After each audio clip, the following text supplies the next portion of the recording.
Guys, gals, and Mary pals, welcome back to my channel. My name is Mar, and we make art or something similar to it here. So, hi, how are you guys? I hope you're doing great. And today I'm bringing you a little bit of a tutorial on how to make this effect onto your text, and it's really easy to make. And you can make it out of anything, really. That's what I'm gonna be showing you today. Last week I posted a video saying, hey, if someone wants a tutorial on this effect, I'm gonna make it, and one person said, I'm interested, and that's really all I needed. For this specific video, I made my own textures and you can use them as well. I'm gonna leave a link in the description so you can download them. But if not, you can just use textures that you own, or maybe you can download them from Behance. There's lots and lots of free packs of textures there that are really cool, and they're very useful for this video and for other designs that you can use in the future, so you can check them out. This video is divided in two parts. The first part is the process part, where I show you how I made the textures and how I found them, the adjustments I made, and the second part is how I applied those textures onto the text to make the effect. If you don't want to see the whole process on how I made the textures, you can just skip right down ahead. It's totally okay. But if you want to stay for the whole thing, I appreciate it, and maybe you'll learn something. Maybe I said something useful, I don't know. And well, thank you, and let's go right down with it.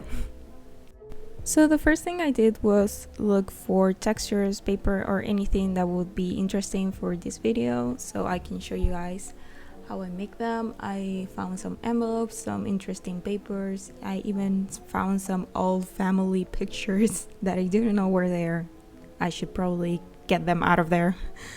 I also found some old prints of mine that I usually sell, shouldn't be there, so I should be a little bit more organized, but it's kind of hard. I'm a very messy person, and I tend to forget where I put my stuff, so that's not good. After that, I gathered all of the things that look interesting, and I chose 3 things, and I also chose an old piece of paper that I ended up folding that I think would look interesting. Cut to a montage of me scanning all the textures and the papers, things that I found interesting, and cut to me showing off my outfit because I think I look cute in the video, but you can barely see my outfit there, and I wanted to show off. Side note, if you don't have a scanner, don't worry. I think you could also make some interesting textures by taking pictures of them with a camera or even your cell phone if it has good quality, and then you can edit those in Photoshop like I'm doing here.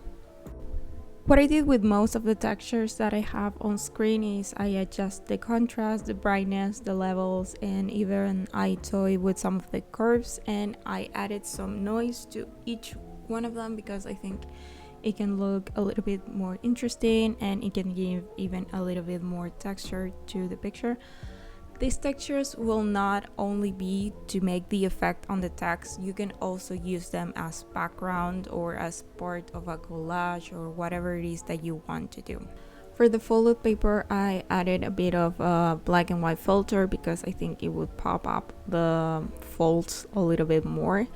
And again, contrast, brightness, added noise, and basically those are the adjustments I did for each one of them. You can do whatever you want with this. You can just leave them as they are, or you can just keep adding stuff. It's okay, you can do whatever you want. When I'm satisfied with the adjustment, I gather those in folders, and I'm merging the layers together, the folder with the adjustments and the textures together, so I can save each one of them as a different file. Then I go to export layers as files, or export layers to files, which is gonna save each one as a JPG, and then we're done. Okay, to apply the textures to the text, we're gonna go to Photoshop, make a new file. I'm gonna use an A4, and I'm gonna make a new one, just the same, one for the textures and one for the text. So here on this first file, I'm gonna open the textures that I edit. These are the ones that were edited. With the textures here all open, what you want to do is save each texture as a PSD file because that's what we're gonna use later to apply the effect. So I'm just gonna go to File, Save As, and I'm gonna name each one so I know which texture I'm using later.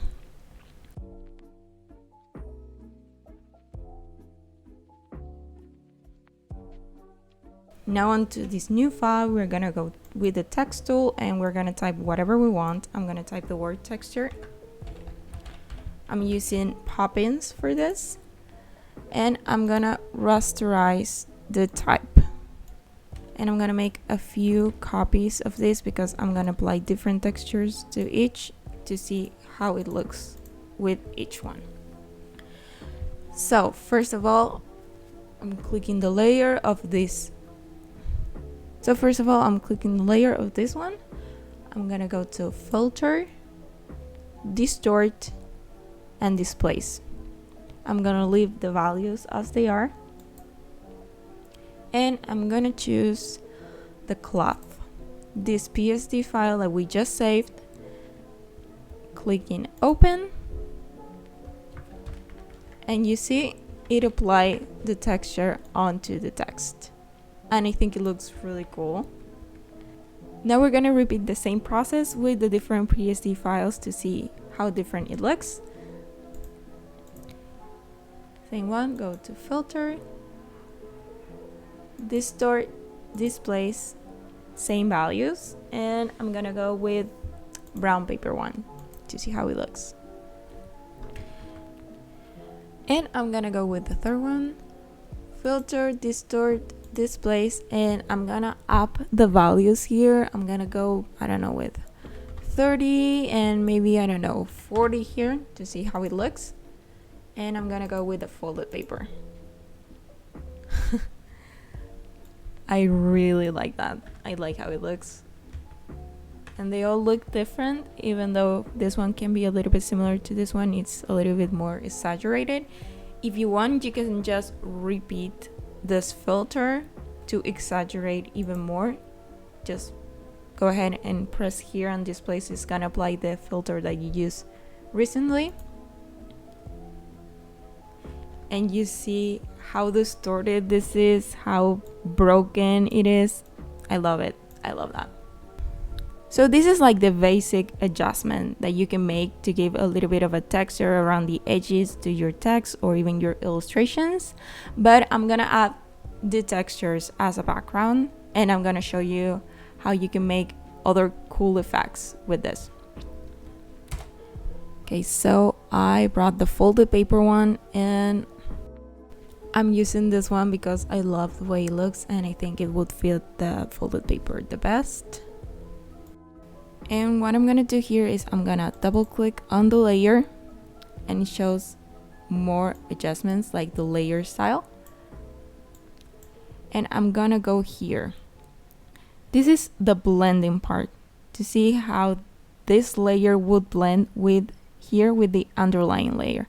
So here I'm gonna make the underlying layer pop up through the text. I'm gonna grab here. What you don't want to do is grab the whole thing because it's more drastic. You're gonna press Alt while dragging this so it divides in two. And here you see it's a little bit more subtle. And I'm gonna do the same from this side. This one is even more subtle. And you see how the underlying layer is coming through here. I'm gonna leave the layer as normal, but I'm gonna lower the opacity a little bit.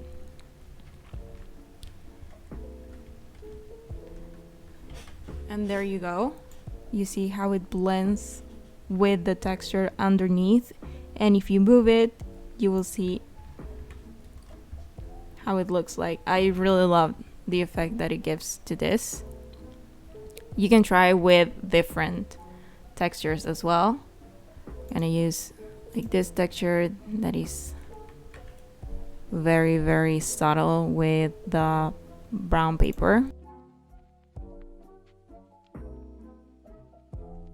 Okay, I like it, I like how it looks.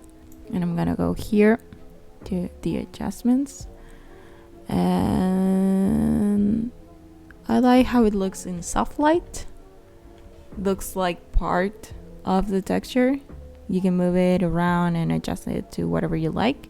Well, and this is it. You can repeat the same process that I did with different textures, whatever it is that you want to make. And you can try it with even illustrations or even pictures to see how it looks like. Just go ahead and experiment. Really cool stuff can come out of that. And I hope I was clear enough and everyone understood what I did. And I hope you guys liked this video.